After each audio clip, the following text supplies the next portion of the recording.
Yeah, that's a huge part that is a huge part towards building your launch date. And sorry, I'm screwing this up.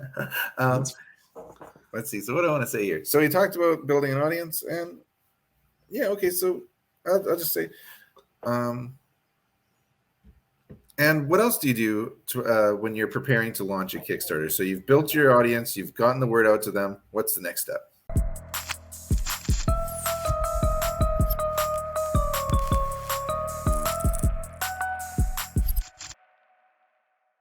Hey guys, welcome to Inside Comics with George Michail.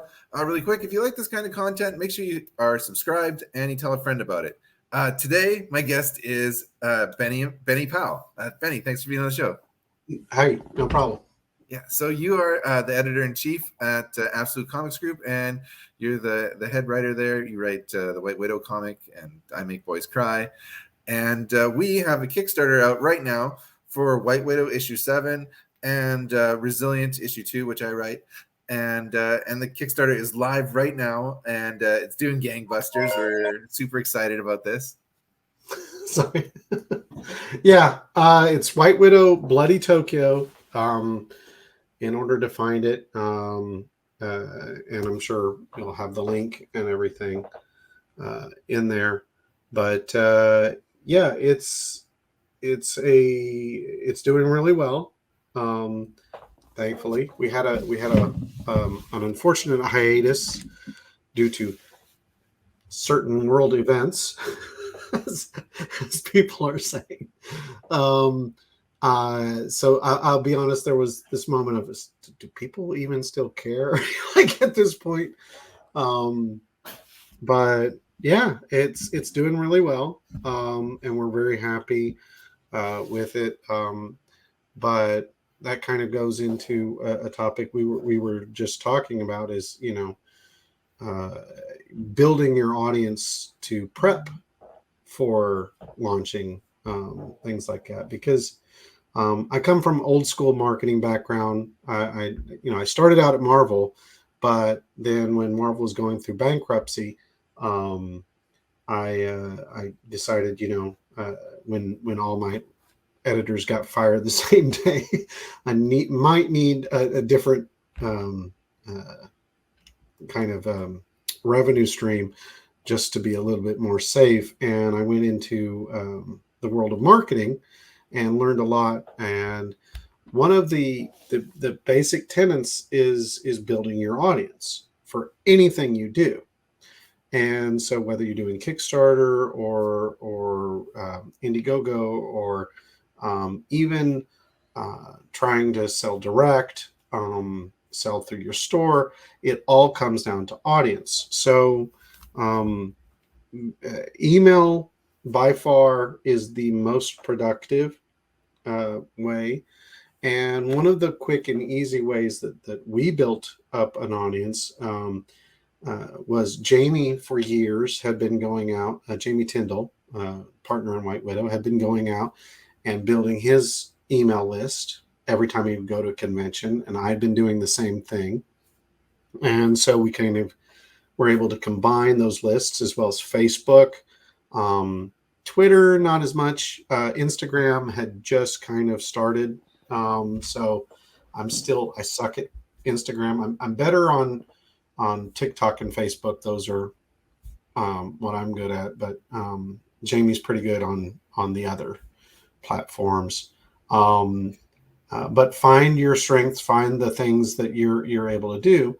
And then once we had that base, we began also doing conventions and incentivizing, because you got to realize that people's emails, people who go to comic book conventions, that's your audience, especially, or comic book events or anime shows or any of these types of in-person things. And a really great thing is to create either some kind of like giveaway, little tchotchke or mini poster or something, and let people if they can get that for free in exchange for signing up for the email list. And we've done that at many of the big shows. And now, we have thousands and thousands of email lists. And you got to realize that, right now, it only, we're doing really well, but, even 50 to 100 people who convert out of that list can literally make a Kickstarter a success. So it doesn't take massive numbers. So it's all about the list. Build your list, build your list, build your list, build your audience, and give them something, give them value. For instance, right now I just started another new thing, Whatnot, which is kind of a live stream auction site. And so one of the awesome things that they do there, first off, I'm advertising to my existing audience, but because of what that is, I'm in the mix and getting new people. And one of the really cool things is I do usually 2 or 3 free drawings. And whenever you got a free drawing going on, everyone in the platform can see that, and they all start coming in and go, "Ooh, what's free? What's free?" And they have to sign up to subscribe to you on Whatnot. And so while they're all signing up and registering for this free giveaway, I'm able to say, "Hey, go here, sign up for this as well, or join our Kickstarter." And at the same time, I'm getting those subscribers. So again, it's all about audience acquisition. So. And what else do you do when you're preparing to launch a Kickstarter? So you've built your audience, you've gotten the word out to them. What's the next step? Well, we always do a live event to launch, and what's really great for that is it engages and really shows, because Kickstarters especially, but the comic book industry as a whole is a community first and foremost, and you have to treat it and respect it as a community. I live and die by that this is a community, and you have to be a part of it and engaged in it and respectful and appreciative and stuff. And the great thing with like Kickstarter and other crowdfunding is that they have that as an inherent component. So when we do the live stream launch, at which you were a part of the last couple, what we're really doing there is informing and making the audience know that they're appreciated, and we're not just simply putting this out there in the ether and going, "Gee, I hope people sign up," but instead engaging them, letting them know what this is about, what's entailed with this, where the special parts are, how it works, what the components are, like little behind the scenes things that they otherwise wouldn't know.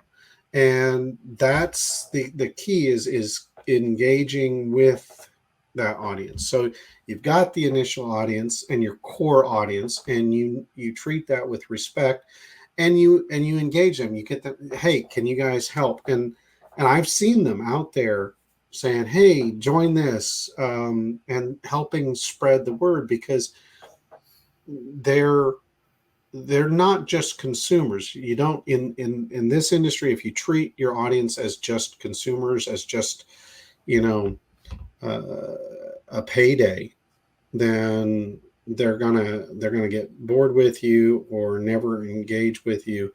But instead, I know many of our backers' names, regardless of level, but you see them over and over, and the ones who engage, and I see them at shows, and I see them, and I try and learn who they are and what they like, and all of this sort of stuff. And it's absolutely something that um, really all works together for the launch and the continuation and the ongoing support. Let's talk a little bit about our Kickstarter that's on right now. Sure. Can you tell me what's new with White Widow in this Bloody Tokyo storyline? Oh, well, first off, I think between White Widow and Resilient, now, and this is not to denigrate any of the past. We've been very blessed since the beginning with White Widow with amazing cover artists that we've worked with.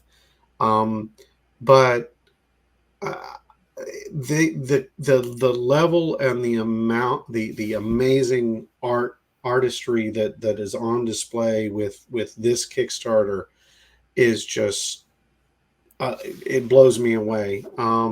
We have 24 covers and on White Widow and 6 covers on I Make Boys Cry, and yet for of those, what is it? 5 of them are metal.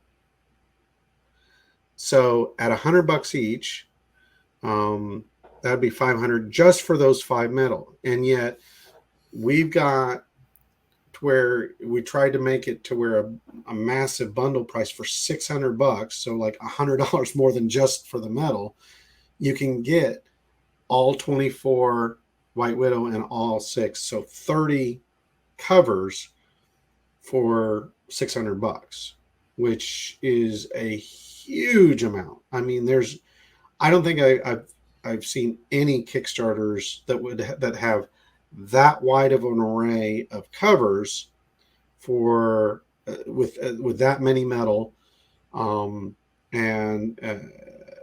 at that small of a price. So I think it's really just an immense amount of quality. In White Widow issue 7, it's something we've been building to for a long time, where White Widow is actually in Japan, in Tokyo, that's Bloody Tokyo, about to do battle with, for the first time ever, Blood Widow. And that's a rivalry we've been building up for a long, long time. We also get to meet more of Gabrielle's extended family and stuff. And then with issue 2, for Resilient, if you want to talk more on that, but it's definitely a pivotal issue. It's the aftermath of the first issue, award-winning issue, I should say, which we're very proud of. And it carries that on.